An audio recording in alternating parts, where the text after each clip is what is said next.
इस वीडियो में हम बात करेंगे 2006 की French Belgian film the connect के बारे में, जो कहानी है जेसी नाम के आदमी की जो अपने दोस्त स्टेफ के लिए प्यार ढूंढना चाहता है। पर इस खोज में उसकी जिंदगी में ऐसे कई लोग आए जिन्होंने उन दोनों की जिंदगी बदल दी। जॉन क्लॉड, जिसे लोग जेसी के नाम से जानते हैं, अपने बचपन के दोस्त स्टेफ के अकेलेपन को दूर करना चाहता है। उसकी पिछली कोशिश नाकामयाब होने की वजह से वो स्टेफ को ट्रेनिंग देने की कोशिश करने लगा और कहने लगा कि उसे बदसूरत लड़कियों से दूर रहना चाहिए। वो ऐसी बातें करने लगा जिन्हें सुनकर किसी को भी लगे कि वो खुद हजारों लड़कियों के साथ रह चुका है। जेसी हमेशा से एक बड़बोला इंसान रहा है, इसलिए लोग उसे द कनेक्ट बुलाते हैं, जिसका मतलब झूठा और घमंडी होता है। क्लॉडी नाम का एक आदमी बेल्जियम छोड़कर फ्रांस के उसी शहर में रहने आया जहां जेसी रहता है, और उसने एक नया कसाई खाना खोला। वो अपने कसाई खाने के लिए एक एड फिल्म बनवा रहा था, पर वो उन फिल्म मेकर्स के लिए ही काम मुश्किल कर रहा था।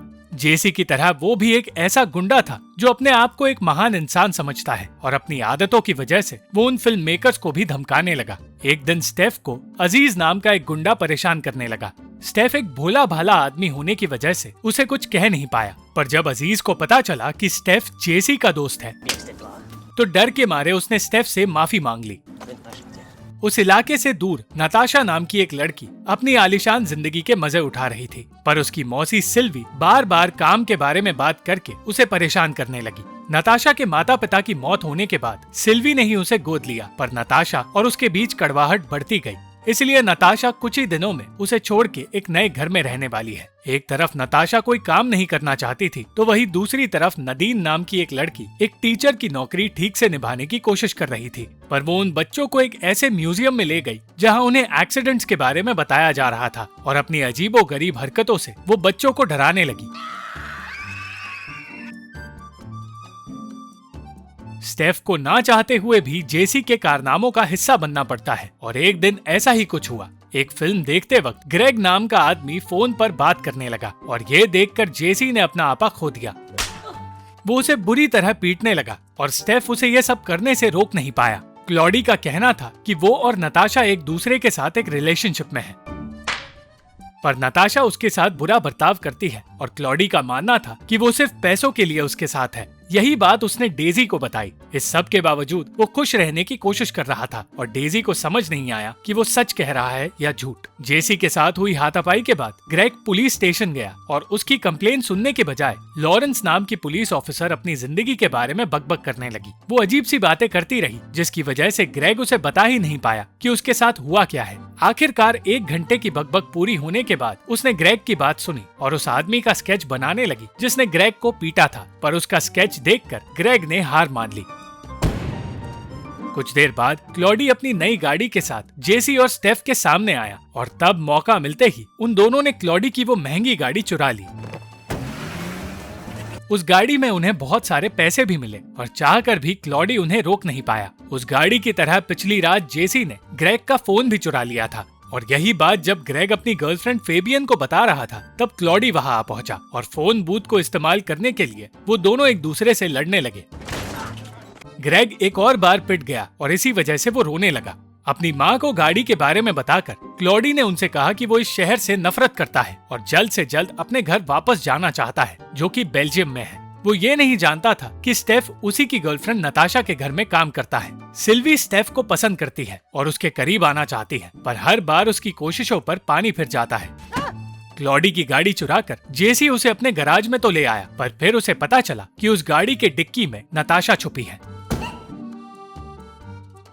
क्लॉडी नताशा को किडनैप कर रहा था, पर यह जानकर जेसी को कोई हैरानी नहीं हुई, और उसने नताशा को वहां से निकालकर उसे घर छोड़ने का फैसला किया। एक तरफ अपनी गाड़ी और नताशा दोनों को खोने की वजह से क्लॉडी परेशान था, तो दूसरी तरफ सिल्वी अपनी चोट और अपने पति बॉदिन दोनों की वजह से परेशान थी, और इस परेशानी में स्टेफ को गालियां खानी पड़ रही थी। क्लॉडी अपनी फ्रस्ट्रेशन को दूसरे लोगों पर निकालने लगा, और बहुत देर तक इंतजार करने के बाद उसकी माँ उसे लेने वहां आ पहुंची। उनके आते ही क्लॉडी बड़बड़ाने लगा, और उसे चुप कराकर वो क्लॉडी को अपने घर ले गई। नताशा और जेसी की दोस्ती हो गई, और उसने बताया कि वो कभी क्लॉडी की गर्लफ्रेंड थी ही नहीं, वो बस एक एक्ट्रेस बनना चाहती थी, और क्लॉडी का कहना था कि वो एक फोटोग्राफर है। पर फिर उसे पता चला कि क्लॉडी भद्दी तस्वीरें लेता है। ये सब कुछ सुनने के बाद जेसी ने नताशा को उसके घर छोड़ा, और कहा कि नताशा को जब भी मदद की जरूरत हो वो हाजिर हो जाएगा। घर लौटते ही नताशा नदीन का इंतजार करने लगी जो उसकी इकलौती दोस्त है, और वो दोनों दिन भर शराब पीकर मजे करते रहे।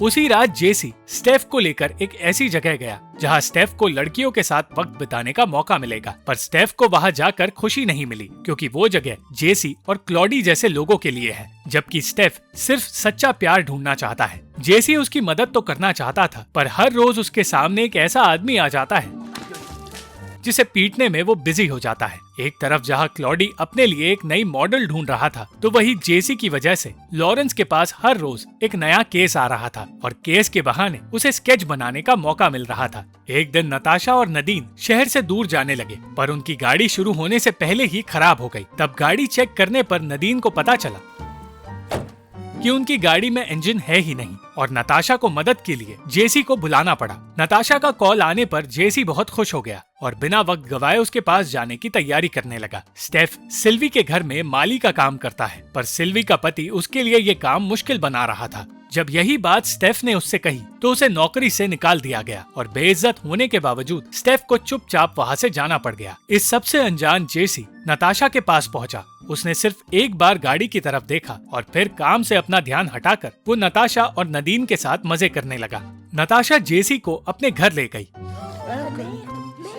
पर अचानक सिल्वी वहाँ आ गई और जेसी को उससे छुपना पड़ा। नताशा के पड़ोस में लॉरेंस रहती थी और उसने जेसी को छुपते हुए देख लिया। वो चिल्ला चिल्लाकर जेसी का मजाक उड़ाने लगी और जेसी सिल्वी से छुपने की कोशिश करता रहा। किसी तरह जेसी उसकी नजरों से बचने में कामयाब हुआ और अपने घर लौट गया। और लॉरेंस ये समझ भी नहीं पाई कि जो आदमी उसके सामने था वो हर रोज उसी का स्केच बनाती है। जेसी ने फैसला किया कि वो नदीन को स्टेफ से मिलवाएगा और स्टेफ को उसके सामने ले जाने से पहले वो उसे ट्रेन करने लगा।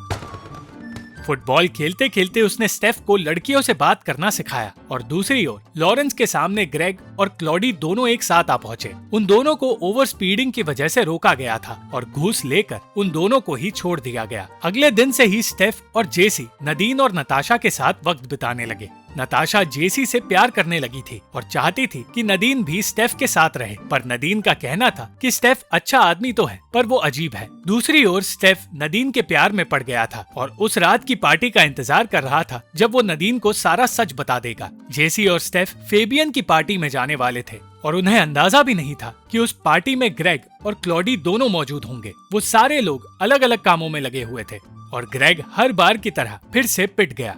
नताशा ने पार्टी में फिर से नदीन को स्टेफ से बात करने के लिए कहा, पर नदीन का कहना था कि स्टेफ को देखकर लगता है कि वो हमेशा बीमार रहता है, इसलिए वो उससे बात करना ही नहीं चाहती। स्टेफ नदीन को इम्प्रेस करने की पूरी कोशिश कर रहा था, पर शराब के नशे में वो अजीबोगरीब हरकतें करने लगा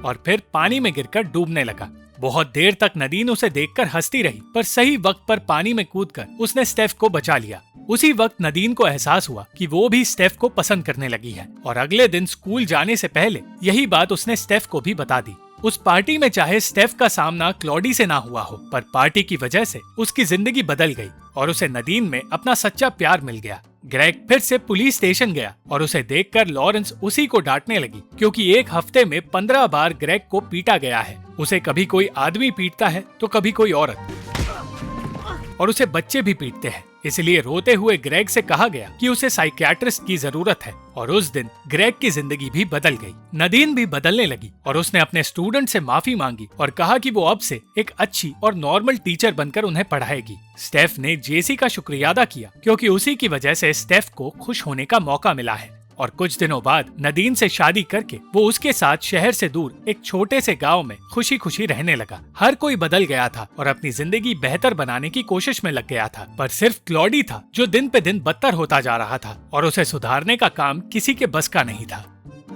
thank you for watching this video. अगर आपको ये वीडियो पसंद आई तो इस वीडियो को लाइक, शेयर और इस वीडियो पर कॉमेंट जरूर करें और इस चैनल को सब्सक्राइब करना मत भूलना।